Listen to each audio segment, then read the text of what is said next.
Petite vidéo pour vous expliquer comment ne plus se faire ban sur Google Merchant Center, parce qu'ils sont de plus en plus exigeants, mais vraiment de plus en plus. Donc je vais vous donner des méthodes, des bonnes pratiques à faire pour éviter ce ban. Donc bon, j'ai pris ce site au hasard, bon, mamanbébétendresse.com, pour vous expliquer qu'est-ce qu'il faut faire et qu'est-ce qu'il faut pas faire. Donc déjà, premièrement, il faut un site propre et professionnel. Donc bon, ça suffit, hein. Vous faites page de collection, quelques petites images, etc.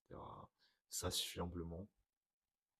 Ce qui est de toute façon le plus important, c'est les pages légales, et tout ce qui se passe dans le footer, qu'est-ce qu'il y a exactement dans les pages qui correspond ou non avec le Google Merchant Center. Mais de toute façon, je vais vous expliquer les pratiques, et aussi et je vais vous montrer des exemples, quoi. Déjà, donc dans le footer, absolument, donc cette partie-là, donc service client, quand vous êtes disponible, donc 7 jours sur 7, nanana, réponse à 24 heures garantie. Le téléphone, absolument, qu'il faut, qui est dans le footer. Donc une adresse mail professionnelle, bien sûr. Il faut pas qu'il y ait de gmail.com, nanana. Il faut que donc le nom du site apparaisse dans votre email pro. Là, ce qu'il a pas mis, le mec, c'est du coup l'adresse, donc l'adresse postale de votre entreprise, qu'il faut absolument. Ce qu'il faut aussi, c'est le nom de l'entreprise, donc pas le nom du site, mais le nom de votre entreprise, avec juste en dessous le numéro de tirette qu'il faut retrouver dans le footer absolument. Ce qu'il faut retrouver aussi, c'est donc ça, c'est bon.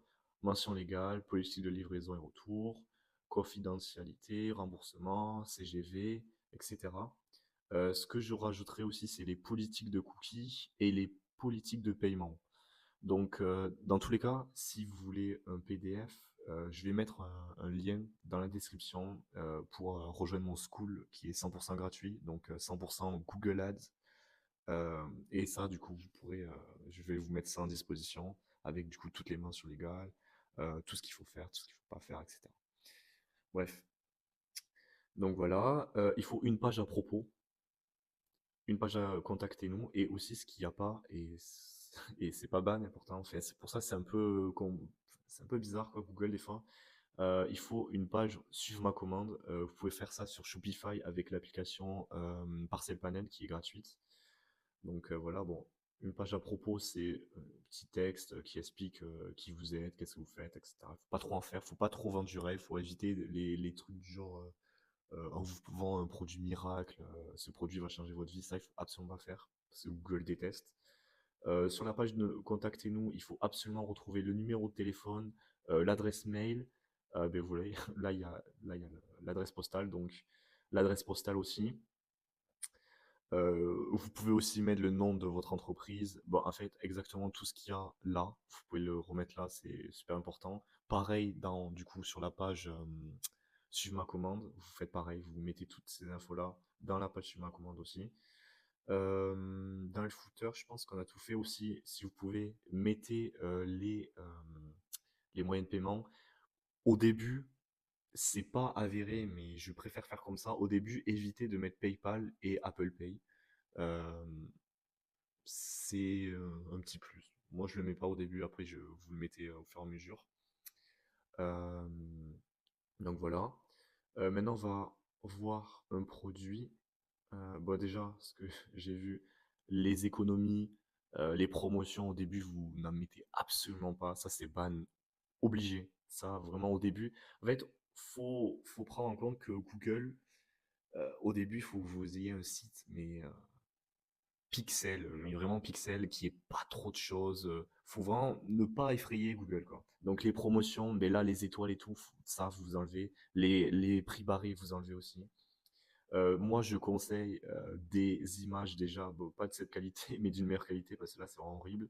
Et aussi des images en fond blanc. Euh, c'est un plus. Bon, ça, je le fais. Bon, du coup, ça, les étoiles, vous enlevez. Bon, merde.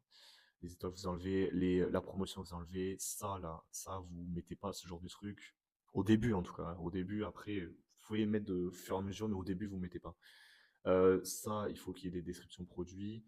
Dans les descriptions produits, il faut pas qu'il y ait du coup, comme je disais tout à l'heure, des choses trop abusées, du sens, ce produit va changer votre vie, 100% garantie, enfin, des trucs comme ça, faut éviter. Bon, les badges comme ça, là, faut vraiment pas le mettre, c'est vraiment, ça c'est vraiment de la merde. Ça, du coup, les avis aussi, vous mettez pas au début, ça c'est vraiment nul. Ça fait scammer quoi sur Google. Bah après voilà, vous faites une page assez quali et professionnelle. Vous n'êtes pas obligé d'en faire autant comme lui là, parce qu'au final c'est trop et c'est pas beau forcément. Voilà. Ce genre de choses, ça c'est bien. Aussi, du coup, les points importants, c'est que tout ce que vous mettez sur votre site doit concorder avec Google Merchant Center. Mais vraiment tout, tout, tout, tout, tout. Donc si dans, je sais pas, dans les politiques, vous mettez nous acceptons Apple Pay et que dans votre site, vous n'acceptez pas Apple Pay, mais c'est ban. Enfin, faut vraiment être pixel. Faut vraiment, vraiment être pixel. Mais dans tous les cas, je vais vous montrer ben maintenant, hein, tout simplement, comment faire exactement. Donc, Google Merchant Center, on va le faire avec vous. Je vais le faire avec vous. Donc c'est ce site. Bon, je vais faire un exemple avec ce site-là qui est pas le mien, mais bon, sans moi. Hein. Donc, continuer. Vendez-vous des produits en ligne, oui. Donc là, on va mettre. Bon, ça c'est la création du Google Merchant Center. Hein. Donc là, on met le site, adresse physique, enfin magasin physique, non. Bon, là, vous mettez continuer avec Shopify. Moi, ça va envoyer le flux produit directement à Shopify. Enfin, à Google Merchant Center. Poursuivre, ouais, hop.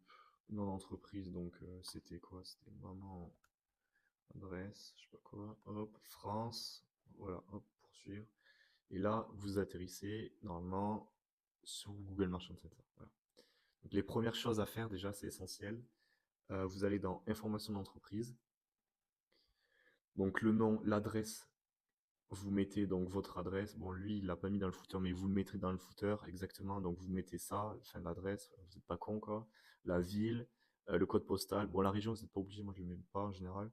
L'URL du site web, service client. Donc vous mettez la page nous contacter. Donc hop, prenez la page nous contacter. Bon, c'est celle-ci, je crois.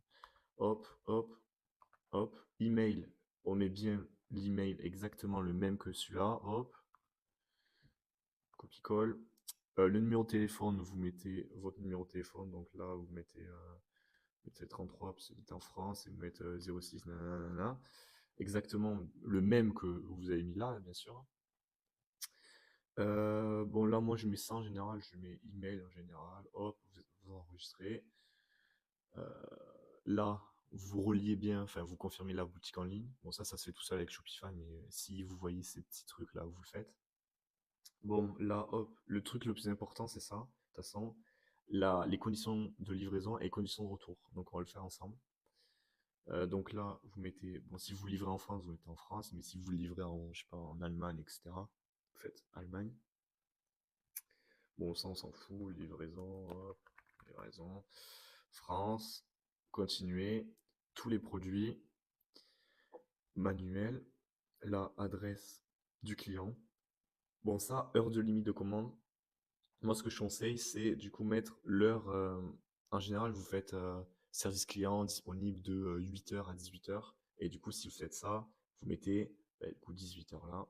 Hop, on met bien heure française, Paris. Bon, ça, bon, du coup, les livraisons, temps de traitement. Ça, il faut absolument que vous mettez les mêmes choses. Bon, là, on va voir. Ben voilà. Délai de traitement, 1 à 2 jours ouvrés. Donc là, vous allez mettre 1 à 2 jours ouvrés. Est-ce que là, il a mis du lundi au vendredi? Ben là, il n'a pas précisé, vous voyez? Donc là, il faut le préciser. Donc là, on mettrait du lundi au vendredi, exemple. Et là, du coup, il faudrait écrire du lundi au vendredi. Mais de toute façon, dans les pages que je vais donner dans mon school gratuit, il y aura tout bien noté. Et du coup, je vous dirai qu'est-ce qu'il faut mettre là, qu'est-ce qu'il faut mettre là exactement. Donc là, on mettrait pareil, du coup, délai d'acheminement. Du coup, 5 à 7 jours, lui, il a mis. Donc là, 5 à 7 jours. Hop, voilà, on met continuer. Lui, est-ce qu'il a la livraison gratuite? Je pense. Ah non, à partir de 50 euros. Bon, en général, au début, pour pas se faire chier, on met la livraison gratuite parce que bon, c'est chiant. Hop, du coup, livraison gratuite. Hop, voilà. On continue. Condition de retour. Hop. Donc là, on met condition de retour l'URL. Donc Il est où? Euh, je comprends. Ah, c'est la même. Bon. Vaut mieux éviter. Honnêtement, vaut mieux faire une politique de livraison et une politique de retour. Moi, sans ça, ça sera dans le school aussi. Hop. France. Est-ce que vous acceptez les retours pour les produits défectueux et non défectueux? Moi, en général, je mets oui, mais est-ce que lui, il l'a mis? Je sais pas. Enfin, de toute façon, vous avez compris le principe, hein, je pense qu'il faut vraiment que tout soit en rapport, enfin, concordé avec votre site. Il ne faut pas qu'il y ait d'erreur. Donc, si vous mettez oui, vous le mettez aussi dans vos pages Lego. Est-ce que vous acceptez les échanges? En général, on met non dans le drop. Pour les nouveaux produits, en général, moi, je mets 14 jours pour le retour. Hop, on met retour, voilà. Ça, méthode de retour, envoi postal. En général, dans le drop, on met du coup la responsabilité du client, donc ce sera lui qui va envoyer le retour s'il y a un remboursement, enfin un retour produit. Et du coup, en général, on met 10 jours là, parce que c'est le temps normal pour un retour, pour un remboursement. Donc voilà, on vérifie tout. Et du coup, ouais, encore je répète, tous ces trucs-là doivent matcher avec vos politiques et avec ce que vous avez écrit dans vos politiques. Donc voilà. Pour Google Merchant Center, c'est à peu près tout ce qu'il faut faire. Après, honnêtement, je pense que 80% se passe sur votre site. Donc tout ce que je vous ai dit, vous le faites. Ce que je pourrais conseiller aussi, c'est dans Shopify, éviter les produits. Tu sais, vous avez une petite case pour mettre continuer à vendre même en rupture de stock, ça vous ne mettez pas. Il faut que vos produits aient du stock. Faut pas qu'il soit 0,0 quoi, sinon Google peut le capter et ça c'est mauvais. Ce genre de choses là, ces petits trucs là, c'est pas mal, ça donne la confiance à Google, c'est pas si mal. Euh, Après, on a fait le tour, ouais. De toute manière, si vous avez des questions, etc., pour les bans, ou même vous voulez que quelqu'un le vérifie, bah, je vous invite à rejoindre mon school, encore une fois, lien dans la description, totalement gratuit, où vous retrouverez du coup toutes les mentions que j'utilise moi personnellement, et plein d'autres choses. Bon, j'ai ouvert le school récemment, donc il y aura pas grand-chose au début, mais au fur et à mesure, je vais mettre et je vais partager ce que je fais, etc. et tout. Et moi, ça va créer une communauté pour du coup tous les e-commerçants qui veulent réussir dans Google Ads.